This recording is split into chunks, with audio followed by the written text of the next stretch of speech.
அகிலம் நியூஸ் நேயர்களுக்கு வணக்கம். இன்றைய நாளுக்கான தலைப்புச் செய்திகள். பஹ்ரைன் நாட்டின் தேசிய விமான சேவையான ஹல்ஃபேர் கொழும்புக்கான தனது விமான சேவைகளை மீண்டும் ஆரம்பிப்பதோடு எதிர்வரும் மே மாதம் 2ஆம் தேதி முதல் நடைமுறைக்கு வரும் வகையில் புதிய பயண அட்டவணையையும் அறிவித்துள்ளது. இது இலங்கையின் சர்வதேச விமான போக்குவரத்து இணைப்பை மேலும் பலப்படுத்தும் ஒரு நடவடிக்கையாக பார்க்கப்படுகின்றது. இந்த மேம்படுத்தப்பட்ட சேவையின் மூலம் பண்டார்நாயக்கா சர்வதேச விமான நிலையத்திலிருந்து பஹ்ரைன் ஊடாக உலகின் 41 இடங்களுக்கு தினசரி விமான இணைப்புகளை கல்ஃபேர் வழங்கவுள்ளது. ஜனாதிபதி அனுரகுமார திசாநாயக்கவினால் பலசக்தி அமைச்சின் செயலாளராக GMRD அபன்சு நியமிக்கப்பட்டுள்ளார். இதற்கான நியமன கடிதத்தை ஜனாதிபதியின் செயலாளர் நந்திக சனத் குமாநாயக்கு நேற்று பிற்பகல் ஜனாதிபதி அலுவலகத்தில் வைத்து அவரிடம் கையளித்துள்ளார். இங்கினியாகல கலகொல்ல பகுதியில் மோட்டார் சைக்கிள் கட்டுப்பாட்டை இழந்து கால்வாய்க்குள் வீழ்ந்ததில் காணாமல் போன விமானப்படை சார்ஜென்ட் ஒருவரின் சடலம் நேற்று கண்டெடுக்கப்பட்டதாக இங்கினியாகல போலீசார் தெரிவித்துள்ளனர். குறித்த சடலத்தை முதலைகள் உட்கொண்டிருந்ததாகவும் தெரிவிக்கப்பட்டுள்ளது. பல்லமவிலிருந்து கிண்ணியகல நோக்கி சென்று கொண்டிருந்த மோட்டார் சைக்கிள் பல்லம பகலந்த வீதியிலுள்ள கால்வாயில் வீழ்ந்ததாக போலீசார் தெரிவித்தனர். வீழ்ந்ததில் மோட்டார் சைக்கிள் செலுத்துனரான சார்ஜென்ட் நீரில் மூழ்கி காணாமல் போன நிலையில் போலீசாரினால் தேடுதல் நடவடிக்கை மேற்கொள்ளப்பட்டுள்ளது. உயிரிழந்தவரின் சடலம் அம்பாறை பொது வைத்தியசாலையின் பிரேத அறையில் வைக்கப்பட்டுள்ளமை குறிப்பிடத்தக்கது.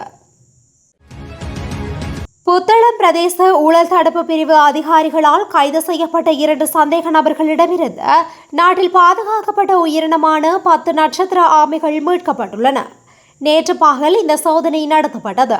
ஆமைகளுடன் சந்தேக நபர்கள் புத்தளம் போலீஸ் நிலையத்தில் ஒப்படைக்கப்பட்டுள்ளனர்.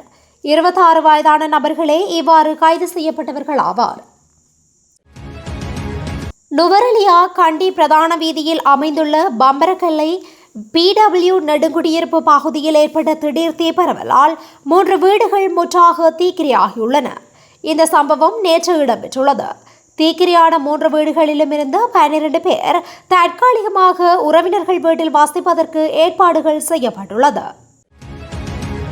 நுவரெலியா வட்டவளி காவல்துறை பிரிவிற்கு உட்பட்ட வெளியோயா தோட்டத்தில் கூரான ஆயுதத்தால் தாக்கப்பட்ட நிலையில் யுவதியொருவர் உயிரிழந்துள்ளதாக காவல்துறையினர் தெரிவித்துள்ளனர். இந்த சம்பவம் நேற்று காலை இடம்பெற்றுள்ளதுடன் வெளியோயா தோட்டத்தை சேர்ந்த 28 வயதுடைய யுவதியொருவரே இவ்வாறு உயிரிழந்துள்ளார். இந்த கொலை சம்பவத்திற்கான காரணங்கள் இதுவரை வெளியாகாத நிலையில் சம்பவம் தொடர்பான விசாரணைகளை வட்டவள காவல்துறையினர் முன்னெடுத்து வருகின்றனர். பொகவந்தலாவ பிரதான வீதியில் 300 அடி பள்ளத்தில் கவிழ்ந்து காரொன்று விபத்துக்குள்ளானதில் ஒருவர் உயிரிழந்துள்ளார். இந்த விபத்தில் காரின் சாரதி மற்றும் 2 பெண்கள் உட்பட 3 பேர் காயங்களுக்கு உள்ளாகியுள்ளதாகவும் தெரிவிக்கப்படுகின்றது. பலாங்குட பகுதியிலிருந்து கண்டி நோக்கி பயணித்த காரொன்று ஹேட்டன் பொகவந்தலாவு பிரதான வீதியின் சென்ட் ஜான் டிலரி பகுதியில் வீதியினை விட்டு விலகி சுமார் 300 அடி பள்ளத்தில் பாய்ந்து ஹெசல்கமுவ ஓயாவில் விபத்துக்குள்ளாகியுள்ளதாக பொகவந்தலாவ காவல்துறையினர் தெரிவித்துள்ளனர்.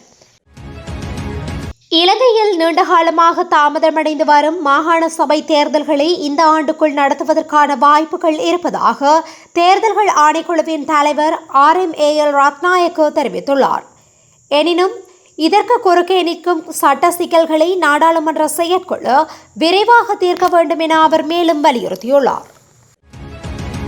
கிளிநொச்சி இரணைதீவு கடற்பரப்பிற்குள் அத்துமீறி நுழைந்து மீன்பிடியில் ஈடுபட்ட குற்றச்சாட்டில் கைது செய்யப்பட்ட 14 இந்திய மீனவர்களையும் எதிர்வரும் 22ஆம் தேதி வரை மீண்டும் விளக்கமறியலில் வைக்குமாறு கிளிநொச்சி மாவட்ட நீதவான் நீதிமன்றம் வெள்ளிக்கிழமை உத்தரவிட்டுள்ளது. ராமேஸ்வரம் மீன்பிடி துறைமுகத்திலிருந்து கடலுக்கு சென்ற இந்திய மீனவர்களில் 10 பேர் கடந்த 9ஆம் தேதியும் மேலும் 4 கடந்த 14ஆம் தேதியும் மன்னார் வடக்கு இரணைதீவு கடற்பரப்பில் இலங்கை கடற்படையினரால் கைது செய்யப்பட்டுள்ளனர். நிலக்கரி இறக்குமதியின் போது எவ்வித ஊழலும் நடைபெறவில்லை என அமைச்சர் விஜித ஹெரத் தெரிவித்துள்ளார்.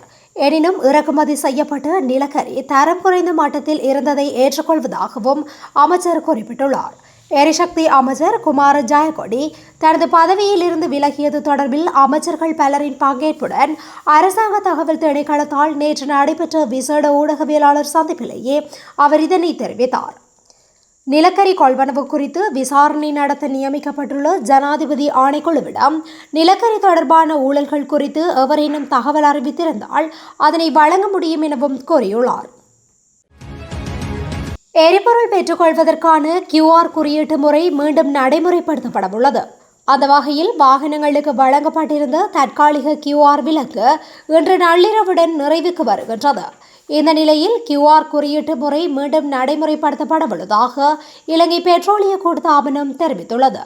பண்டிகை காலம் காரணமாக 11ஆம் திகதி முதல் 18ஆம் திகதி வரை வாகனங்களுக்கான எரிபொருள் விநியோகத்தில் QR முறை கணக்கில் எடுத்துக் கொள்ளப்படாது என்று இலங்கை பெட்ரோலிய கூட்டுத்தாபனம் முன்னதாக அறிவித்திருந்தது.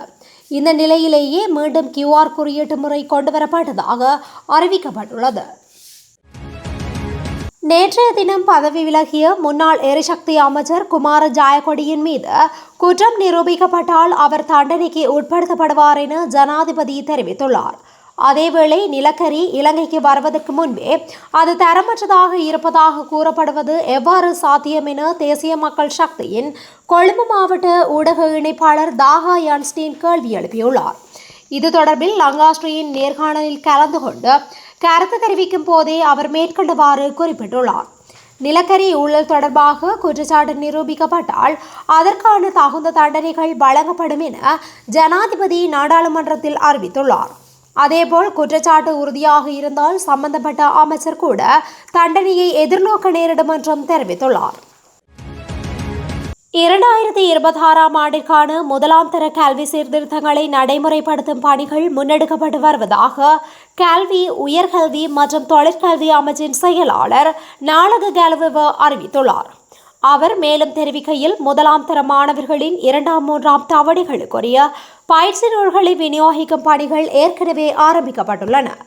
எதிர்வரும் ஏப்ரல் 30ஆம் திகதிக்குள் அனைத்து பாடசாலைகளுக்கும் இந்த நூல்களை விநியோகித்து முடிக்க திட்டமிடப்பட்டுள்ளது.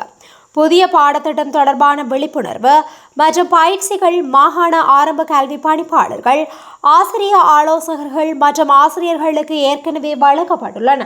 மேலதிகமாக தேவைப்படும் பயிற்சிகளை மே 16ஆம் திகதிக்குள் முழுமையாக நிறைவு செய்யுமாறு மாகாண பணிப்பாளர்களுக்கு அறிவுறுத்தல் வழங்கப்பட்டுள்ளது. நாட்டில் மே மாதத்திலும் எரிவாயு விநியோகம் தொடரும் என லிட்ரோ நிறுவனம் தெரிவித்துள்ளது. ஏப்ரல் மாதத்தில் மட்டும் நாட்டுக்கு 20,500 மெட்ரிக் டன் எரிவாயு கிடைத்துள்ளதாகவும் மேலும் 17,500 மெட்ரிக் டன் கையிருப்பு வந்து சேரும் என எதிர்பார்ப்பதாகவும் லிட்ரோ நிறுவனம் குறிப்பிட்டுள்ளது.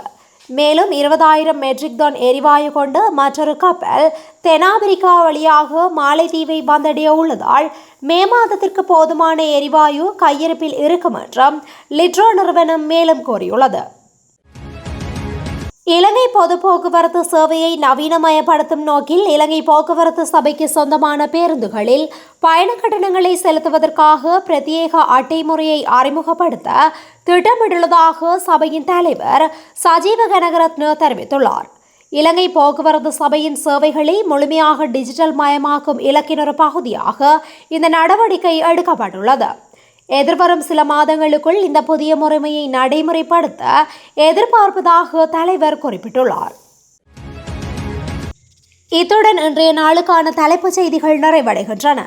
தொடர்ந்தும் இதுபோன்ற செய்திகளை உடனுக்குடன் அறிந்து கொள்ள அகிலம் நியூஸுடன் இணைந்திருங்கள். நன்றி, வணக்கம்.